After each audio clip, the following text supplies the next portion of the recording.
Especially at the beginning of the summer, before the Euros, Real Madrid received an incredible number of requests for the loan of Arda Güler. I can tell you that Real Madrid received more than...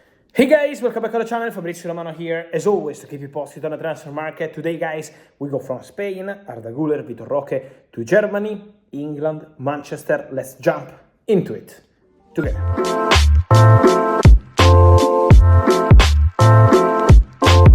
So guys, let me start this video from Spain because it's been an important weekend in La Liga. The first goal of Vitor Roque for Real Betis. He joined the club on a loan deal from Barcelona. We know there are several clauses included into this loan deal for Vitor Roque to Real Betis, so they will have the possibility to keep the player in the future, but Barca still keeping control on the player for the next years, waiting to see how he will perform at Betis. The beginning was very good. Vitor Roque scored a goal. Vitor Roque is having a very good impact also in the dressing room, really appreciated by his teammates, considered a very serious professional, very nice guy, so very good impact for Vitor Roque at Real Betis. But also important to mention what Deco, the director of Barcelona, said on Vitor Roque, because this is part of the story, this is part of the strategy. First of all, Deco said that Barca believed that this Betis loan is the best solution to see the player develop. What does it mean? Means that Barcelona wanted to find not just the best financial solution, because they had the possibility to sell Vitor Roque on a permanent transfer, but they wanted to find the best technical solution for the player, and same for the player himself and for his agent, because the best proposal on the table this summer for Vitor Roque was from Sporting. Sporting were prepared to pay way more than what obviously Betis are paying for a loan deal, covering the salary and other details, but Sporting were prepared to invest real big money on Vitor Roque. Barca had the feeling that the best option for the player was a loan, and was a loan in Spain. And the player really wanted to stay in Spain. The player was tempted by the project of Betis, believing that this kind of solution is the best for him, and so this is why they ended up picking Betis over Sporting.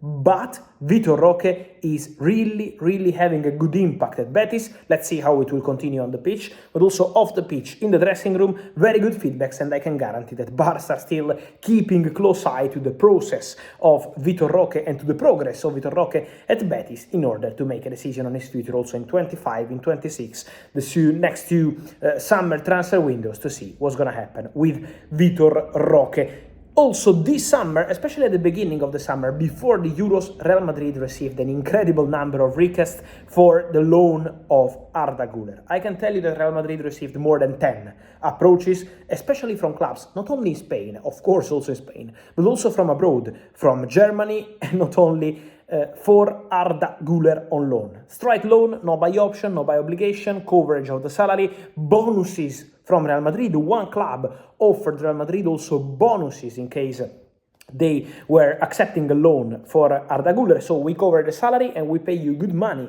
in case he performs well for the loan. Real Madrid immediately said no. Arda Güler immediately said no to all the possibilities. They wanted to continue together. Arda Güler won the first penalty in a complicated match for Real Madrid against Real Sociedad.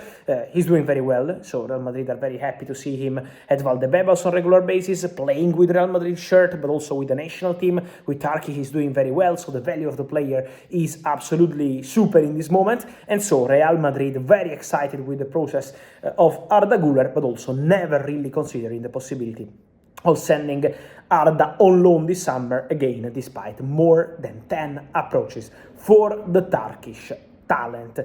No approaches needed for Alejandro Garnacho. Alejandro Garnacho has been in the middle of kind of case in the recent days, but let's clarify something. If Alejandro Garnacho was not starting for Manchester United against Southampton, he was not in the starting 11, is not because he liked one social media post mentioning the words of the words of Cristiano Ronaldo on Eric Ten Hag. Cristiano Ronaldo was criticizing Eric Ten Hag, was criticizing his mentality, his approach. Cristiano was saying something like, Eric Ten Hag should always mention win Premier League and titles at Manchester United. You can't sit down as a Manchester United manager and say we are not competitive to win the Premier League. So this was the idea of Cristiano Ronaldo, the opinion of Cristiano Ronaldo. and that post was liked by Alejandro Garnacho.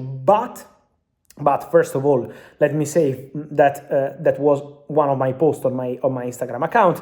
But Alejandro Garnacho is really always liking this kind of post in general. It's not about Ten Hag, Ronaldo, Man United. Alejandro Garnacho is very active on social media and so liking many posts also on my account. And so I don't think this was a big case, a big story. He's just putting sometimes some like because he's reading stuff around. But also I can guarantee that if Alejandro Garnacho was not part of the starting 11, is not because of that. It's not because of his social media activity. In case Man United wanted to go strong against Garnacho, they were not even calling him up. Alejandro Garnacho was part of the squad. Alejandro Garnacho enters the pitch. Alejandro Garnacho enters with a wonderful mentality, super mentality. Despite being not in the starting 11, he enters the pitch, he scores a goal, he celebrates in a very nice way. So he's always super serious and super committed. So no Garnacho case, no Garnacho saga, no Garnacho story. Man United sources, even before the game, commented and told me again that this was not a case. This was not something that they did because Garnacho ended up liking that post at all. They know the situation of Garnacho, and it was just a tactical decision. Also because there is Rashford, who scored a goal, and there is Amad Diallo, who is doing fantastic, and so they will rotate absolutely also. With European football coming soon, and also the domestic cup on Tuesday at Old Trafford. And then, guys, a player who is out of the project, and is Leon Goretzka. Goretzka has been informed over the summer, so not now, not in September, before, by the club, the directors of Bayern, the manager Vincent Kompany, in a very clear way that he was no longer part of their project. So Bayern several times told Goretzka, if you want to go and find a solution, we are open to finding a solution together with you, because here we have Palinha, we have Kimmich, we have Pavlovic, so it's going to be complicated to play. Goretzka decided to stay, Goretzka decided to remain at Bayern, Goretzka decided to fight for his spot, and this is something that we have to respect, because sometimes players decide to leave, sometimes players decide to stay, fight for their spot. Look, for example, at Ben Chilwell at Chelsea. He was out of the project, now back in the Premier League squad. Then probably he will end up leaving in 2025. But for Goretzka, the communication from Bayern was very clear. Then this weekend he was again out of the squad, not included in the squad for Vincent Kompany, and Bayern insist in public and in private, in the conversations they're having with Goretzka, that they are not counting on him, because they believe that it's time to trust different players in that position with a different kind of priority. Now is on Goretzka what he wants to do in January. Leave Bayern, keep staying and fighting for a place, but in this moment Bayern are sending a very clear message: you are not part of the plan. So now it's on Leon Goretzka again. Of course, he wants to do his best for the club, for Bayern. Let's see what's going to happen, but for sure, he's out of the project and he could be one to watch. January or summer, for sure. And so, guys, let me know your thoughts on all these stories, from Garnacho to Arda, Güler, Vitor Roque, Goretzka. I wait for your opinion here in comments. Like this video, turn on the notification bell, subscribe to the channel. See you soon with Fabrizio. Ciao!